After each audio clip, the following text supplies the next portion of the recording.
Hello, everyone. Welcome to the Rise Above and Overcome podcast, where every day I bring to you new episodes on how to overcome depression and how to rise above your circumstances to live a more productive life. And I do that through poetry as an author of the international selling self-help poetry book, Heartstrings, a collection of poetry by Jason Welch, available on Amazon. Be sure to check the description for the link. This is episode 1. And today I'm going to just do a little more in-depth of an introduction to who I am and what you can expect from this podcast. So I'm a dad. I'm a daddie. I find there's some emphasis there. I'm not just a dad. I'm a daddy. There's some real emphasis on the parent with the why for me. The parent with the why for me is the parent that sacrifices themselves by being there for the children, come what may. And I have many children. I have tried to create a family 3 times. My first wife had a child already, but I loved her. Oh my goodness, did I love her? I thought I loved her. I knew I loved her. She really was my everything. And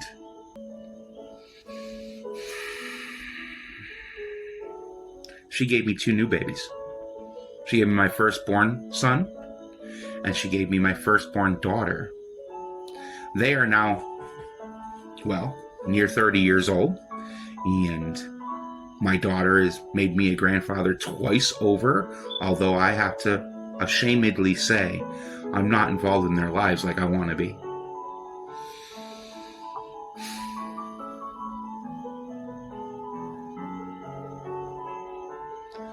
You know, it's one of those moments. This is why I'm here.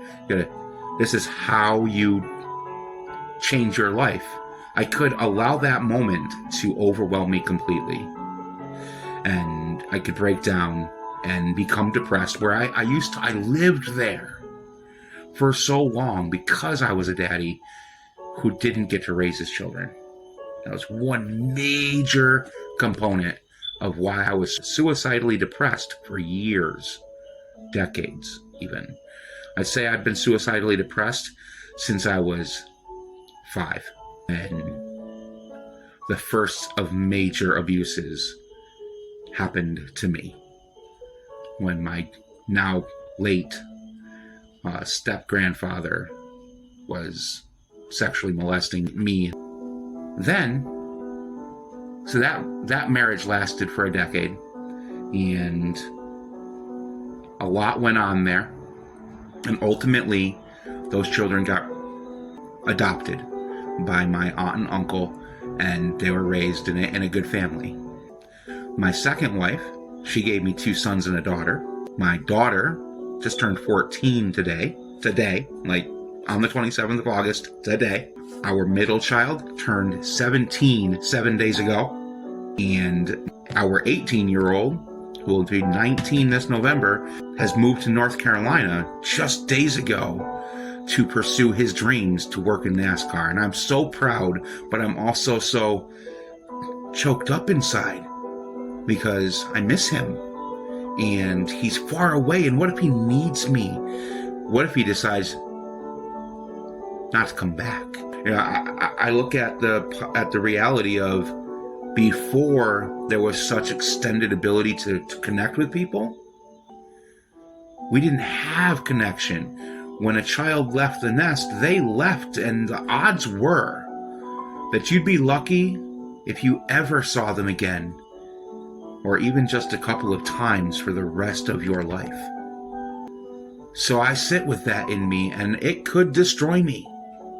I could let that tank me, and I'll tell you, there's been a few ugly cry sessions where it's like, man, my baby boy. And then, after that relationship came to an end, I found my third partner. And that was a really tumultuous relationship. It was very painful and hard. He has many children as well. And the youngest of them all considered me to be their daddy because I was their daddy. I was the guy who was like, I'm going to be here. Like, I saved our youngest from being adopted out and kept her in the family because that was the plan the mom had when she was pregnant with her. And I gave her my mom's name. And I gave her my last name. And I chose her name. And ultimately, that one fell apart really bad, too. Actually, my 3 babies, those 3 girls, are in their beds, sleeping. Well, they're not sleeping, but they should be right now.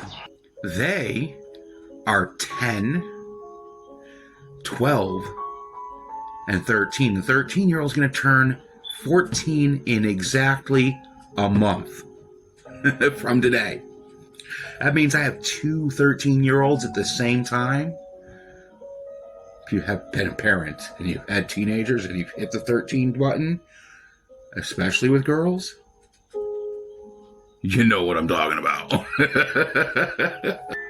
Like I said, I am no stranger to heartbreak and depression and brokenness from abuse and abandonment and loss and grief and sorrow. But that's part of why I wrote my book. That's why I wrote Heartstrings. Because when relationship fell apart, she wasn't just leaving me. She was leaving our children too. Even though they didn't know at the time what was going on, they were going to need me to be their absolute everything. And I had to figure out how to do that while also being completely destroyed on the inside. Because the woman I had married, the family we had built, the relationship I had thought was going to be the one. Because somehow I had hope after the first one came to an end as it did. This one fell apart too. And it was too much. It was the first time I actually had to go seeking mental health help and medication. Chaos can be overwhelming for me and erupt the old anxiety buttons and make me feel really... I've had my bouts with fear. Fear of being wrong. Fear of being nobody. Fear of, because I was nobody, who was I? Fear of judgment. Fear of pain. Fear of dying. Fear of not waking up tomorrow. Fear of failure. Fear of success. Fear of doctors and dentists and needles. And I'm about to have to deal with some of that doctors, dentists, and needles thing. Fix my teeth. They rotted out because I got really sick many years ago, and it ate all the calcium out of my bones and out of my teeth and out of my nails. It was really bad. They were talking about having to cut my legs off. I'm fighting through it because I'll be damned. I am too blessed. I am too blessed. Yeah, I'm hunting for another 47 years because I'm 47 in a month. And too many people I knew didn't make it this far. I'm still here. Amen to that. Amen to I'm still here. Can I get an amen? Because you're still here? I'd love for you to comment. Leave a comment. If you like what you're experiencing here, if it hits you on some level, follow me. Subscribe to the podcast. Find me on my social medias and Star Maker, where I sing. And I sing. I'll talk about that another time, but as you can see how much that has lit me up, I sing. I love to sing. Even though I was so scared of it for so long. It's those moments that lights you up and you know what you're supposed to be doing.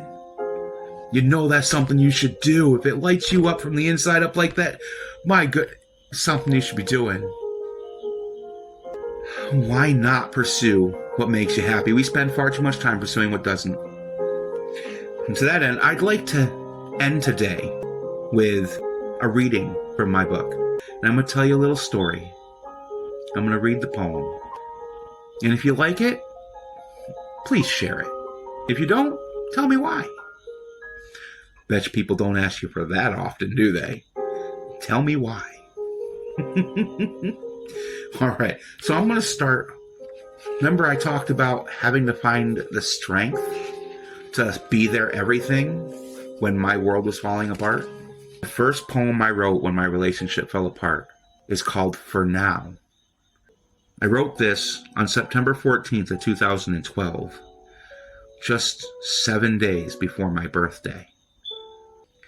For Now is about having stepped back from the despair of my wife leaving me, looking in the eyes of our 3 babies, then ages 2, 5, and 7, my children, and recognizing that I had to step up and figure out how to get through my wife, their mother, calling it quits on us. I lost my partner. They had lost their mother, even though they didn't realize the truth of that yet. Although she had decided that she was leaving, it would be months from this day before she truly left us. How was I going to take care of them if I was wallowing in grief and depression? With the writing of this poem, I was acknowledging that I had suffered the loss. But for now, until I could truly stand again, I was going to pretend things were okay. I was okay. Perhaps, just maybe, this is the best message for how to handle the anguish of loss and abandonment. So, without further ado, for now. Cold it will be that day in hell, when on my love for you I no longer dwell. But for now, although I must to tell, I'll pretend a while all is well. My heart does weep to fill a well. Within I swim till the angels ring the bell. But for now, although I must to tell, I'll pretend a while all is well. A sea of despair, my heart's weeping well. Unfathomable, tumultuous. I may drown after a spell, but for now, although I must to tell, I'll pretend a while all is well. Freezing I burn, afloat in the swell. Do you care to hear me yell? But for now, although I must to tell, I'll pretend a while all is well. For now.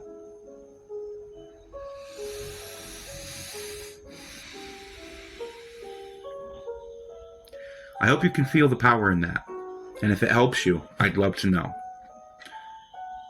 Follow, like, subscribe, share, comment, review. Check out the links in the description. You can find a link for my book. You can find a link to my website for one-on-one coaching. You can find links to all my stores and all of my socials. And until tomorrow, Jason Welch, Overcomer Coaching, signing off.